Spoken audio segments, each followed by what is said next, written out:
أعوذ بالله من الشيطان الرجيم.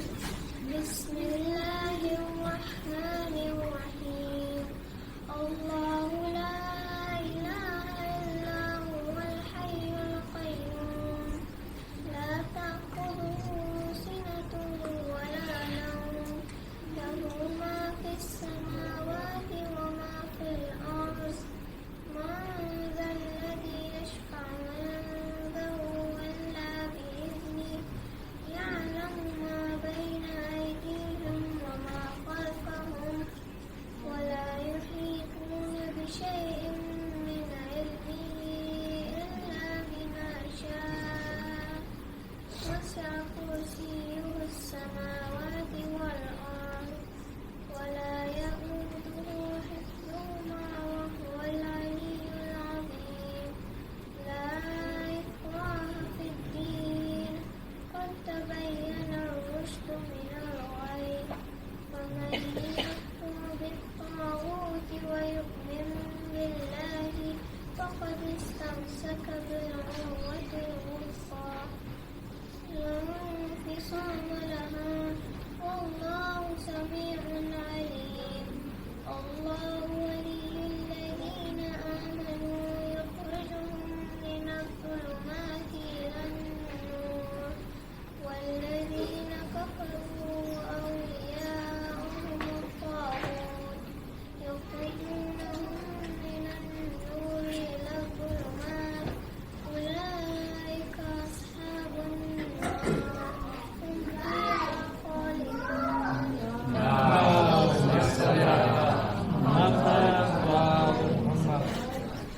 الحمد لله رب العالمين والحمد لله كما هو أهله والصلاة والسلام على سيد المرسلين وخاتم النبيين أبي القاسم محمد اللهم صل على محمد وآل محمد وآله الطيبين الطاهرين المعصومين. أما بعد فقد قال الله تبارك وتعالى في كتابه الكريم وفرقانه الحميد وقوله الحق. بسم الله الرحمن الرحيم. تبارك الذي بيده الملك وهو على كل شيء قدير. صلوات. اللهم صل على محمد وآل محمد.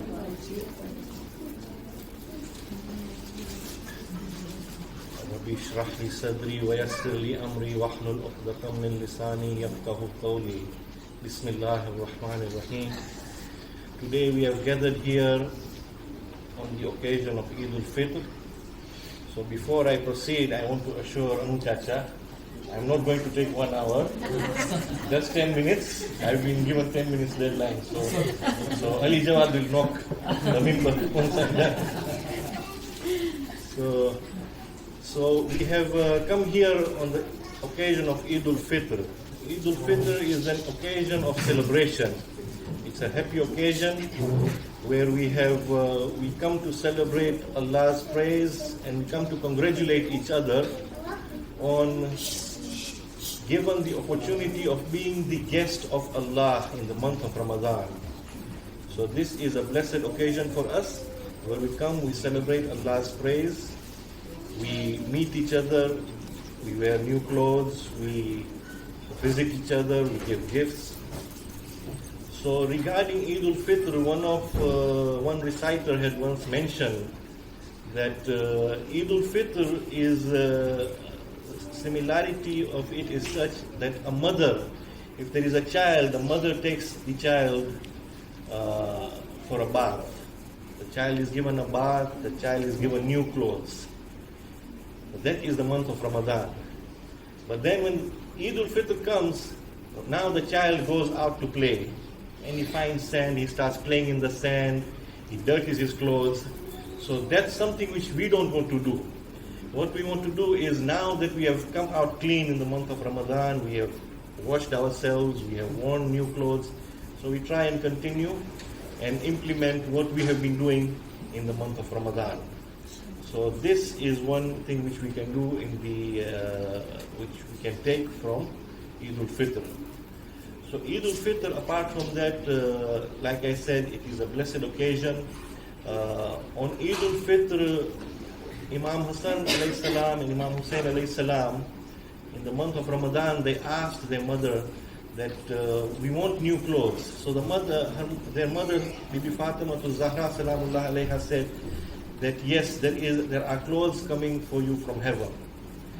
So clothes came from heaven, and these clothes were there to beautify the Imam for the occasion of Eid al-Fitr. At the same time, Bibi Fatima to Zahra salamullah alayha, when she was invited to the wedding of the Jews, so also clothes from heaven came for her as well to beautify her. And for Imam Ali alayhi salam, when he was on the battlefield, Allah sent down the Zulfikar to beautify his stature in the battlefield. But when Allah wanted to beautify the skies, the heavens, everything came down from heaven. But when Allah wanted to beautify the heaven, He sent the Prophet on Mi'raj to beautify the skies. So during Mi'raj, the Prophet ﷺ also visited Masjid al-Aqsa, where he met 124,000 prophets. And he also prayed namaz over there, and the 124,000 prophets prayed the namaz behind him. So when our children ask us what is the importance of Masjid al-Aqsa, this is the importance, that there is a sanctity in this place, that where the Prophet ﷺ and the 124,000 prophets prayed behind him. So that is the status of Masjid al-Aqsa. Apart from that, now that we are here, because I want to finish it in short, we will discuss a little bit about the power of dua. We want to welcome Sina Chachi. She has come back with a warm welcome.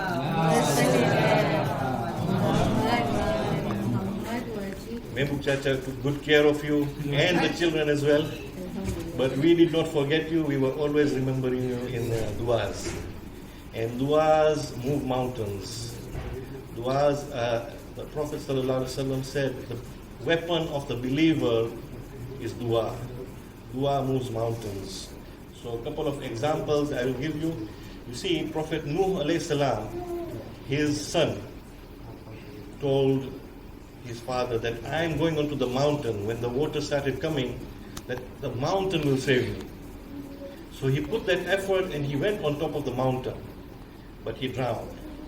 But on the other side, if you see in Jang-e Khaybar, Imam Ali went and took out the door of Khaybar because he put his effort, but apart from effort, there was also dua. So this was the power of dua with which Imam Ali threw the gates of Khaybar. Dua is such that there was, at the time of Prophet Musa alayhi salam, a person, when Prophet Musa alayhi salam was going to Koh-i-Tur, a person said, "Oh Musa, where are you going?" So he said, "I'm going to Koh-i-Tur." He says, "Tell your Allah that I don't need his dua. I have everything. I don't need him or I don't need his dua." So Prophet Musa wondered, what is he saying? So Prophet Musa left, he just went to the mountain. He talked to Allah, then people had given requests, so he gave all the requests to Allah that people have asked this. When he finished, when he was leaving, Allah told him, "Oh Musa, what did that particular person say?" So Musa became ashamed. He said, "Oh Allah, what should I tell you? You know what he has said."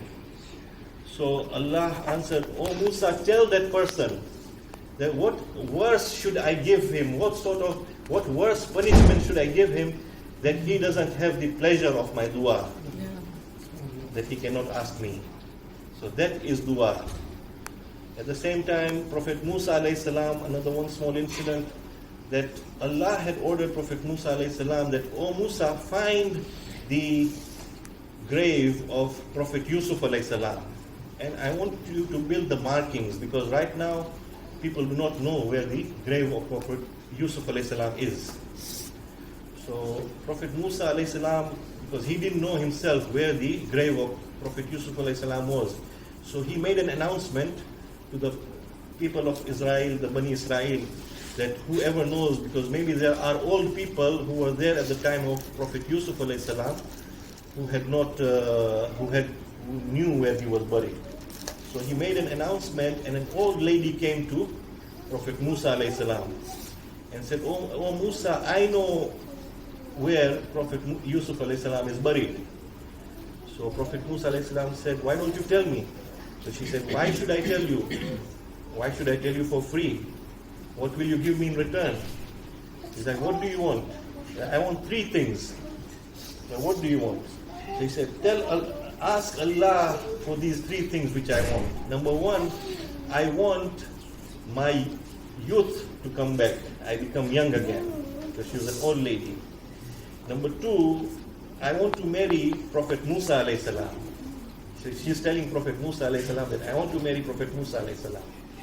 And number 3, I want to be with Prophet Musa alayhi salam in Jannah.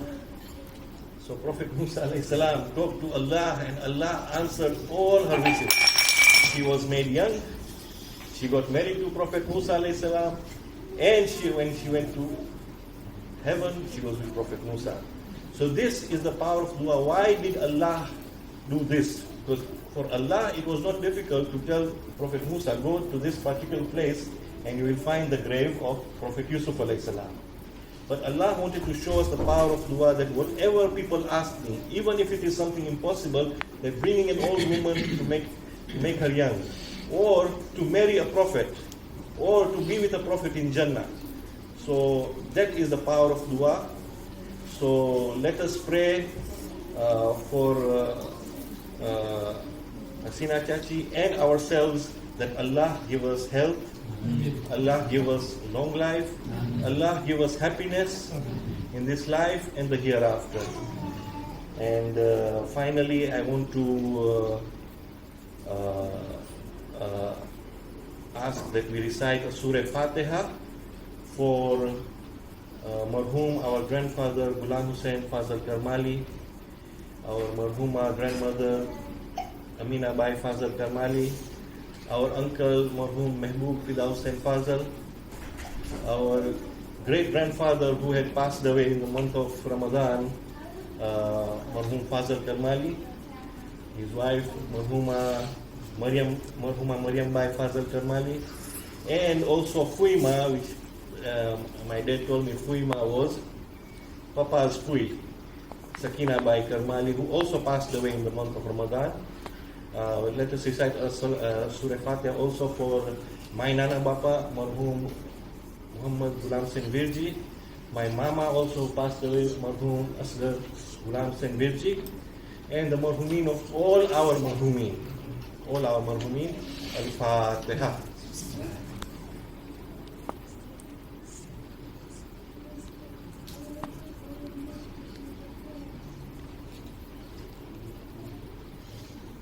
Samro. On say na. 1, 2, 3. Let's wait for it. 1, 2, 3. Oh, wait. 1, 2, 3. Sorry. One more.